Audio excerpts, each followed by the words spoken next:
What's up, everybody? Welcome back to the channel. It's Sam here, and today we got another episode of Bench Racing. So today we got a big one today. Hopefully you all like this one. I've added a lot of extra stuff to this one, and hopefully it's good. But first thing we're going to talk about is Jeep unveiled its new 12 for 12 up at Smoky Mountain Jeep Invasion. We'll talk about that. Ford is coming out like crazy. Rumors of a Bronco pickup truck have been swirling. Rumors of a luxury Bronco are swirling. And then after watching Jim Farley talk on Top Gear about the Mustang GTD competition, I think Ford's going to be making a off-road supercar. So let's get into it. So let's get into the conversation. And if you wouldn't mind for me, hit that like button, subscribe if you haven't already, drop a comment down below, all that other good stuff, and let's get into the conversation. All right, let's start with Jeep. So Jeep finally got the number 10 of Jeep's 12 for 12, the 2027 Wrangler Smoky Mountain Edition.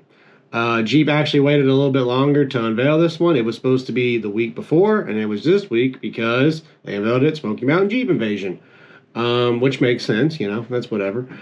Perfect place to unveil it. It's actually the first public unveiling of this 12 for 12 that have you ever, you know, they've only posted them online before people could see them, and that was actually posted and unveiled that day at Jeep Invasion. So that's pretty cool.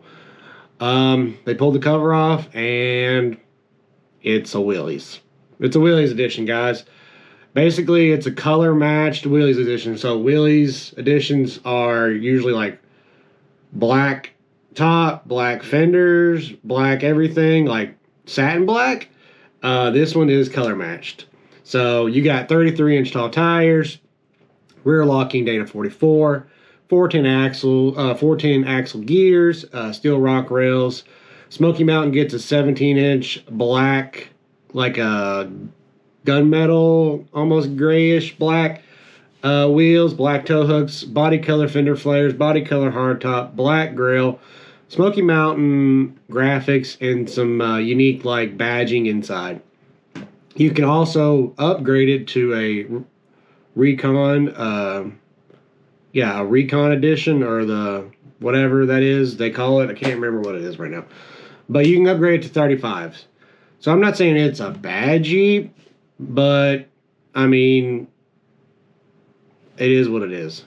Here's the surprising part. It's only about $80 more than the comparable Willys, the regular Willys. So here's my problem though. We're 10 vehicles into the 12 for 12 now. 10. The first couple were bangers. You know, you had the Moab 392, the Willys 392, you know, the Rewind was cool, you know, stuff like that. But some of the stuff is just weird. Like, I understand that this is probably the end of the run for the JL. They got all these extra parts, and they're trying to just get rid of everything they can before the new model Jeep comes out. So I guess that's why they're doing this, but, you know, just a last hurrah for the JL. But, I mean, it's kind of lackluster if you think about it. Different wheels, different colors, different interior packages. But, I mean, it is what it is. Some people will like it. Some people just want a normal Jeep, you know, with some little bears on the inside and blacked out wheels and stuff like that. Some people like that. You know, they had a Smoky Mountain JK edition. It was cool because it had the AEV hood, heat hood on it, but this one's just kind of black. So I'm curious to get your all's opinion on it. What did you all think about it? Did you like it? Did you not like it? Do you not care? But the most important question is, what does Jeep do for the last two? They got two more. They got two more. They got two more to unveil before this 12 for 12 is over. Do they go out with a bang, or do they just, you know, put out whatever? So Let's go ahead and talk about the next thing, which is not Jeep related. It's actually car related. All right, now let's change some gears here. Because while Jeep's over here putting together special edition Wranglers, Ford and Chevrolet are out here fighting on the Nürburgring, trying to see who can get the biggest or the fastest times on the Nürburgring.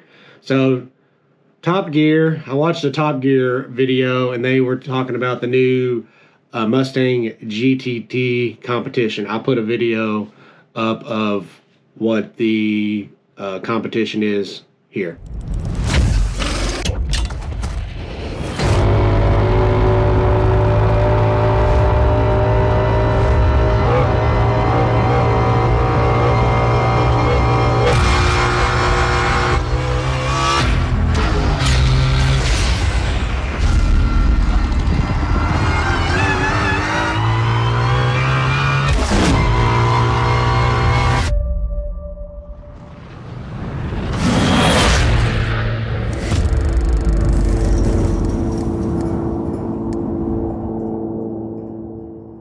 Alright, as you just seen, that thing is insane. Basically, the GTD competition is Ford saying, hey, Corvette, you ain't going to come into the Nürburgring and take our lap time. So what they did was they did more aero, more horsepower, more everything to get a better lap time, which was 6 minutes 40.8, which is the fastest American car around the Nürburgring in a Mustang. So let's talk about it. 6 minutes 40 around the Nürburgring. The original GTD ran a 6:57, and then they tweaked that and got it down to a 6:52. Now they're going a 6:40.8. But here's where it gets fun.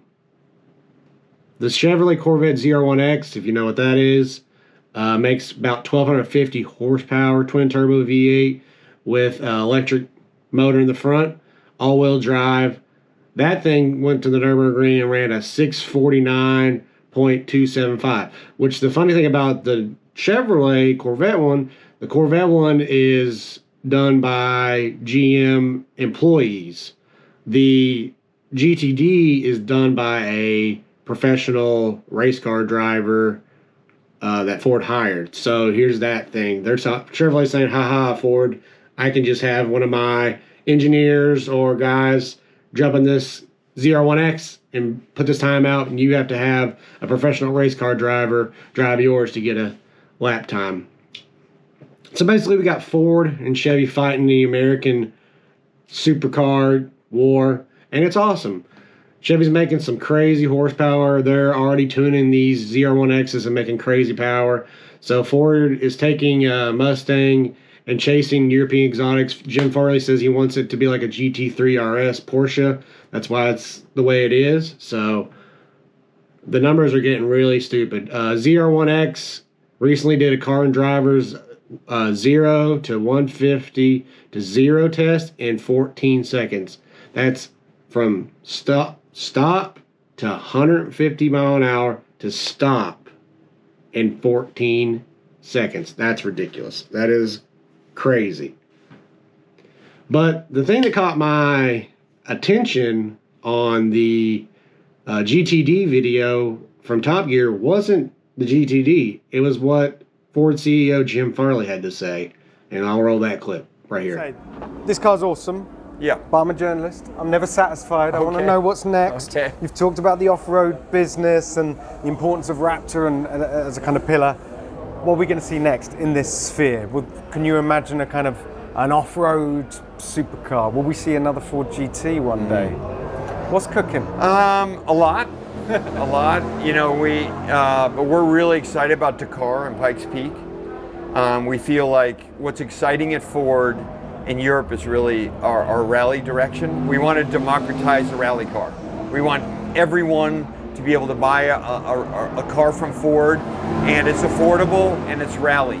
That to me is a huge turn on. Mm-hmm. I want everyone who buys a Ford in Europe and passenger cars to feel like they're a rally driver. And I think that's really exciting because the off-road world is here, on-road world is here. The rally world Even Dakar is kind of somewhere in the middle. Yeah. And to me, that's really exciting. Okay. And if you were to see a supercar from Ford, I think it's going to be really different than you expect.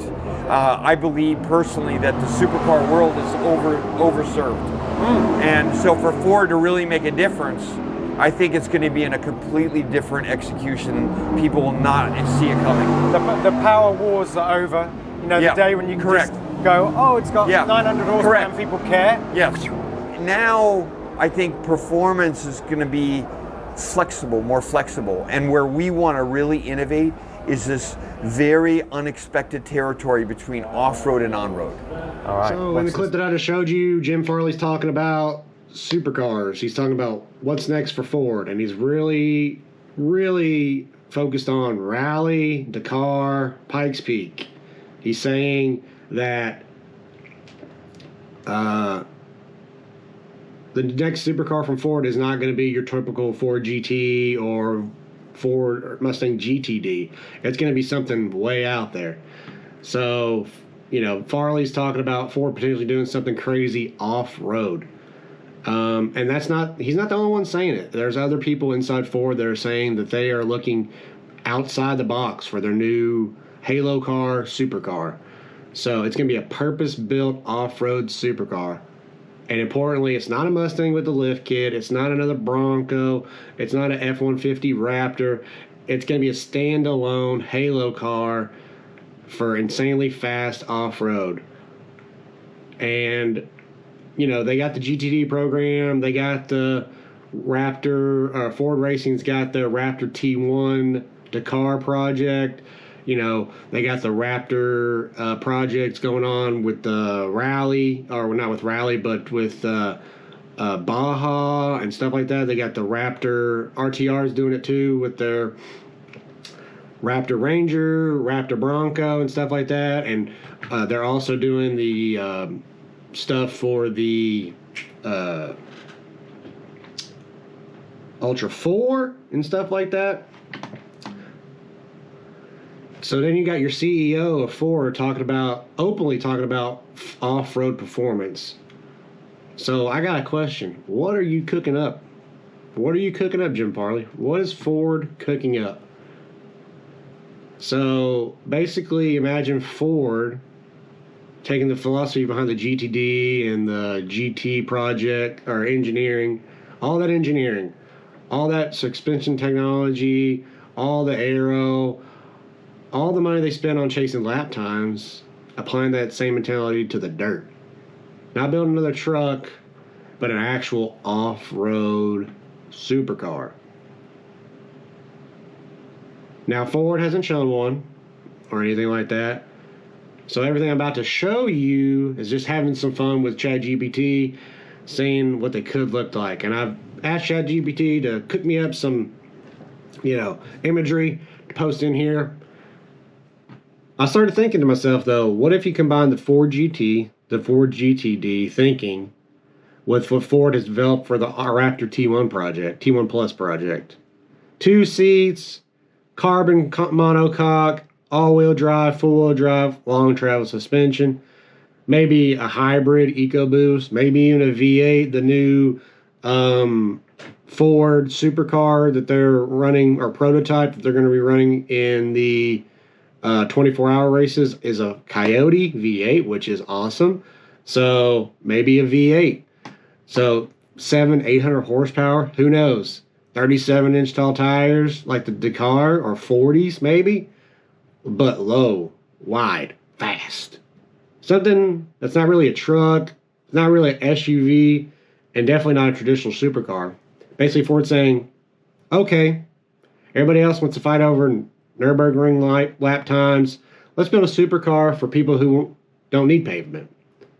Would it sell huge numbers? I don't think so. Would it cost several millions of dollars to develop and cost you several $100,000 to buy? Probably. Would I want one? Heck yeah, I would. I'm not even a Ford guy. But this is freaking awesome. A supercar for the dirt. So Ford's out here making some noise in the off-road world, but that's not the only thing Ford's talking about in the background. All right, next thing is another Ford thing. Bronco pickup truck has come back to the surface. So 2021, there was rumors that Ford was going to build a Bronco pickup truck, and that died. Now, all of a sudden, you're hearing a bunch of rumors circulating that they're going to build another Bronco pickup. They're going to build a Bronco pickup truck, which I'm like, why would you build a Bronco pickup truck? You have the F-150 Raptor. You have the Ranger Raptor. Why would you build a Bronco pickup truck? So, reports are pointing somewhere towards the end of the decade, or potentially around 2030 before this is even legit. And obviously, you guys know what it would be aimed at. The Jeep Gladiator. Because it's the same thing. Your doors come off, your top comes off. It's more of a rugged pickup truck like the Gladiator is.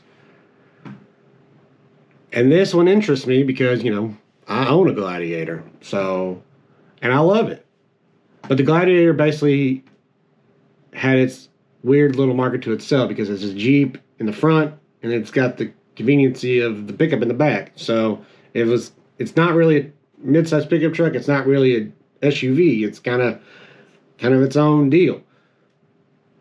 You already got Rangers, Tacomas, Colorados, Frontiers, but none of those are really the same, with the removable doors, removable roof, a legitimate SUV underneath with the truck bed hanging out the back.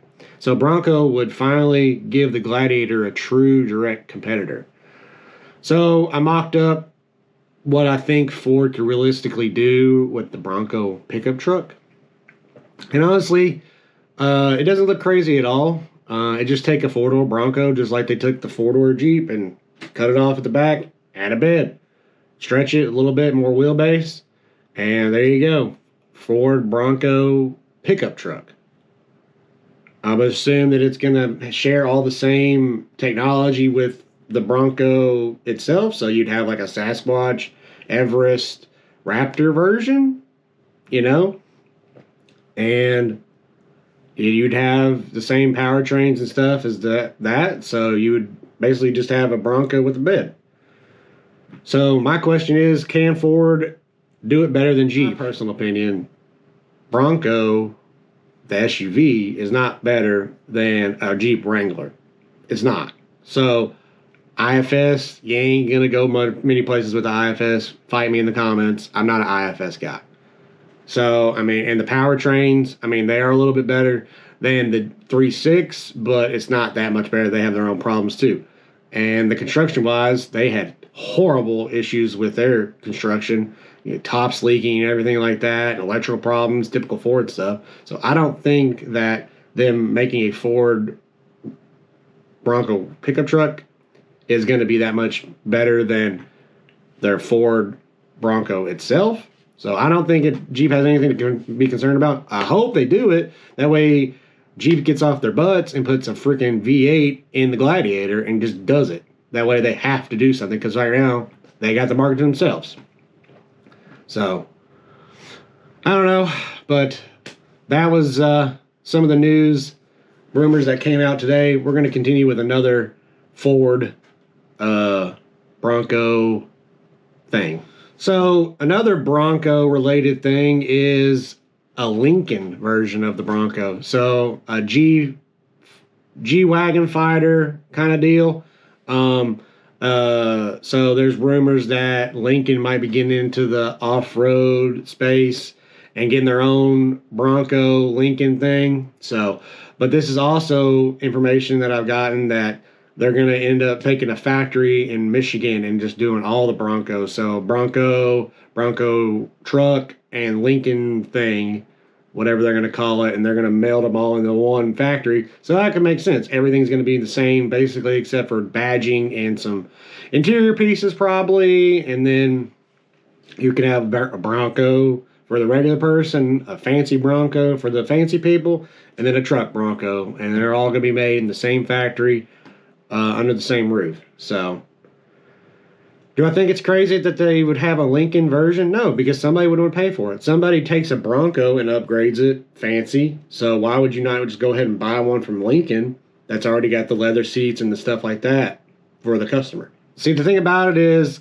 it's a lot easier for people to just go into a dealership, buy what they want, put a payment on it, and don't have to worry about it. So that's why a lot of these dealerships do upfitting at the factory. That way you can just go in, upfit your vehicle the way you want it, and then boom, walk out the door with one payment, and you don't have to modify it yourself. It's all basically under warranty, and there you go. Bing, bang, boom, done. Bob's your uncle. So Lincoln Bronco, maybe happening. I assume it does, since Ford's kind of getting away from all the hybrids. Well, not hybrids, but electric. Definitely electric. Their electric deal, just like everybody else's electric deal, kind of fell on its face since the government mandates went away.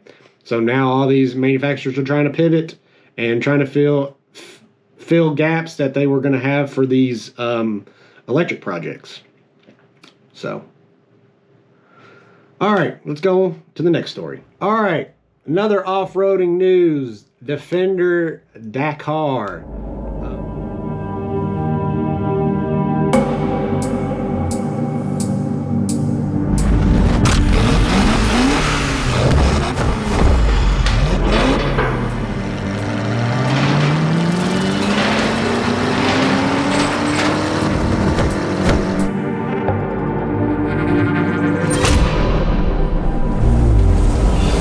In the desert, you feel you are like small grains of the sand. You feel your human being feeling.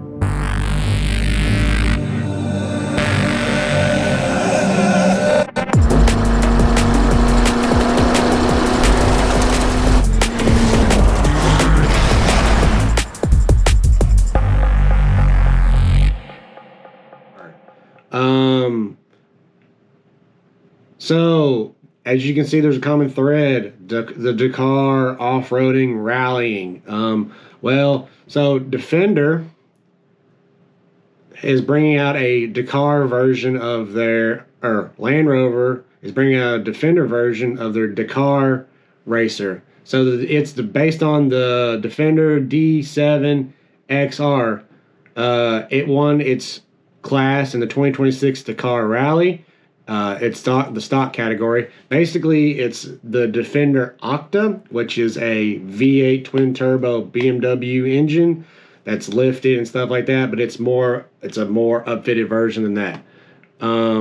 This thing gets a 4.4 liter twin turbo V8 from BMW, making 226 horsepower. It's got 35-inch tall tires, Bilstein Motorsports dampers, raised air intakes, underbody protection, carbon fiber pieces, and it's got special drive modes, including one included called Flight Mode.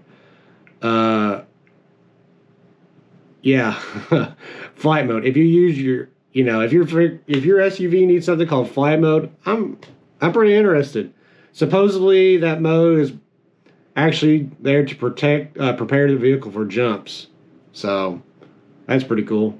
And this is why I keep coming back to Jim Farley's comments, because 10 years ago somebody told me manufacturers are going to start building $200,000 plus off-road vehicles inspired by Dakar racers. Yeah, you're crazy. Nobody wants to do that. But look who we are. We already got Bronco Raptors. We got TRXs. We got $100,000 trucks from the factory. We got Raptor Rs. We got Defender Octas. The Defender Octa is like $150,000 a Defender.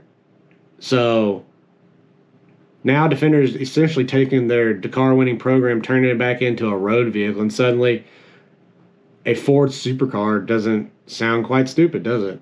Actually, sounds like Ford might be seeing where the market is heading in the future. We've spent the last couple of decades watching manufacturers in the horsepower race, chasing lap times at the Nürburgring, and then maybe the next performance war isn't happening on pavement. Maybe it's happening in the dirt. And if that's where we're headed, I'm here for it, and I'm okay with it. All right, so let's wrap this one up. I think that's enough for today. Enough talking about off-roading and stuff. So in this one, we talked about, Jeep's 12 for 12. They're over here still playing around with special editions. They got 2 more left. We'll see what the 2 more, are they going to be hits or are they going to be misses? Ford over here talking about making a luxury Bronco, then making a Bronco pickup truck.